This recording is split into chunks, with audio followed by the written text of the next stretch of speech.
CPM കേന്ദ്ര committee തിരഞ്ഞെടുപ്പ് അവലോകന റിപ്പോർട്ട് പാർട്ടി വെബ്സൈറ്റിൽ പ്രസിദ്ധീകരിച്ചു. എല്ലാവർക്കും കാണാം.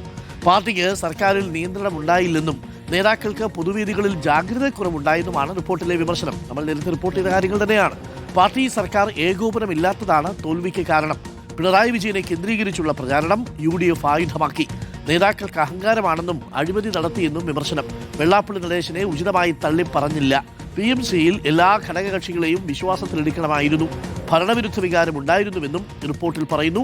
MJ പ്രതീഷ് ഉണ്ട്. MJ പ്രതീഷ്, ഇപ്പോൾ റിപ്പോർട്ട് എല്ലാവർക്കും കാണാം. അത് ഇരുമ്പുമറയിലൊന്നുമല്ല. ആർക്ക് വേണമെങ്കിലും വെബ്സൈറ്റിൽ കയറിയാൽ ഈ റിപ്പോർട്ട് കാണാം. റിപ്പോർട്ടിൽ പറയുന്നത് പ്രധാനപ്പെട്ട കാര്യം പാർട്ടി സർക്കാർ ഏകോപനം ഉണ്ടായില്ല, പാർട്ടിക്ക് സർക്കാരിനെ നിയന്ത്രിക്കാൻ കഴിഞ്ഞില്ല.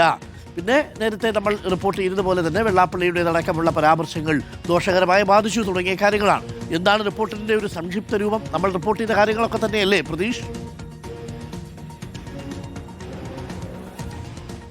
അരുൺകുമാർ, നിയമസഭാ തിരഞ്ഞെടുപ്പ് തോൽവിയിൽ പിഴവ് സമ്മതിച്ചുകൊണ്ട് തന്നെയാണ് ഇപ്പോൾ കേന്ദ്ര കമ്മിറ്റി അവലോകന റിപ്പോർട്ട് പ്രസിദ്ധീകരിച്ചിരിക്കുന്നത്. നേരത്തെ കേന്ദ്ര കമ്മിറ്റി യോഗങ്ങളിലടക്കം ഉയർന്ന വിമർശനങ്ങൾ വാർത്തയായി വന്നതാണ്. അതുതന്നെയാണ് പ്രധാനമായും ഈ റിപ്പോർട്ടിലെ ഉള്ളടക്കത്തിലും ഉള്ളത്. ഈ പാർട്ടിക്ക് ഒരു തരത്തിലും സർക്കാരിൽ നിയന്ത്രണം ഉണ്ടായിരുന്നില്ല എന്നതാണ് പ്രധാനമായും വിമർശനമായി റിപ്പോർട്ടിൽ ചൂണ്ടിക്കാണിക്കുന്ന കാര്യം. പാർട്ടി സർക്കാർ ഏകോപനമുണ്ടായില്ല. ഇതാണ് പ്രധാനമായും തിരഞ്ഞെടുപ്പ് തോൽവിക്ക് കാരണമായിട്ടുള്ളത്. നേരത്തെ ഒക്കെ തന്നെ ഇതുമായി ബന്ധപ്പെട്ടുള്ള സർക്കാരിനെ നിരീക്ഷിക്കാൻ പാർട്ടി സബ് കമ്മിറ്റികൾ ഉണ്ടായിരുന്നു. പക്ഷേ ഈ കഴിഞ്ഞ കാലയളവിൽ അത്തരത്തിലൊരു സബ് കമ്മിറ്റികൾ ഉണ്ടായിരുന്നില്ല. പാർട്ടിയുടെ ഒരു നിയന്ത്രണം സർക്കാരിന് മേൽ ഉണ്ടായിരുന്നുവെങ്കിൽ ഈ പാർട്ടിയിലുണ്ടായ അനാവശ്യ വിവാദങ്ങൾ അല്ലെങ്കിൽ സർക്കാരിലുണ്ടായ അനാവശ്യ വിവാദങ്ങളൊക്കെ തന്നെ ഒഴിവാക്കാൻ കഴിയുമായിരുന്നു എന്നതാണ് പ്രധാനമായും വിമർശനമായി ചൂണ്ടിക്കാണിക്കുന്ന കാര്യം. ഒപ്പം നേതാക്കൾക്കുൾപ്പെടെ പൊതുവേദികളിൽ ജാഗ്രത കുറവുണ്ടായി. നേതാക്കളുടെ വാർത്താ സമ്മേളനങ്ങളിലും പ്രതികരണങ്ങളിലും ഒക്കെ തന്നെ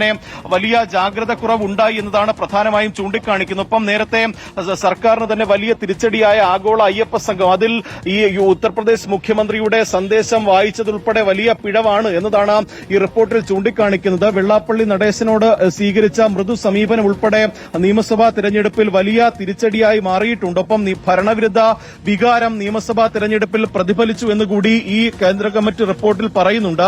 ഈ പിണറായി വിജയനെ ഉന്നം വെച്ചുകൊണ്ടാണ് UDF നിയമസഭാ തെരഞ്ഞെടുപ്പിൽ ഒരു പ്രചരണ ആയുധമാക്കിയത്. അത് ഈ തെരഞ്ഞെടുപ്പിൽ ഫലം കണ്ടു എന്നതാണ് പ്രധാനമായും പറയുന്നത്. ഒപ്പം നേതാക്കൾക്ക് അഴിമതിയും ആഡംബര ഭ്രമവും ഉണ്ട്. ഇതൊക്കെ തന്നെ തിരിച്ചടിയായി എന്നതാണ് പ്രധാനമായും ചൂണ്ടിക്കാണിക്കുന്നത്. എന്തായാലും ഈ വിമർശനങ്ങളൊക്കെ തന്നെ ഉൾക്കൊണ്ടുകൊണ്ട് തിരുത്തി മുന്നോട്ട് പോകും എന്നതാണ് നിലവിൽ CPMന്റെ ഒരു നിലപാട്.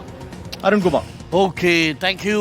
പ്രതീക്ഷയാണ് വിവരങ്ങൾ നൽകിയത്. അപ്പോൾ കാര്യങ്ങളെല്ലാം വെബ്സൈറ്റിലുണ്ട്. എന്തെങ്കിലും സംശയം ഉണ്ടെങ്കിൽ വെബ്സൈറ്റിൽ പോയി നോക്കിയാൽ മതി എന്തുകൊണ്ട് തോറ്റു എന്നുള്ളത്.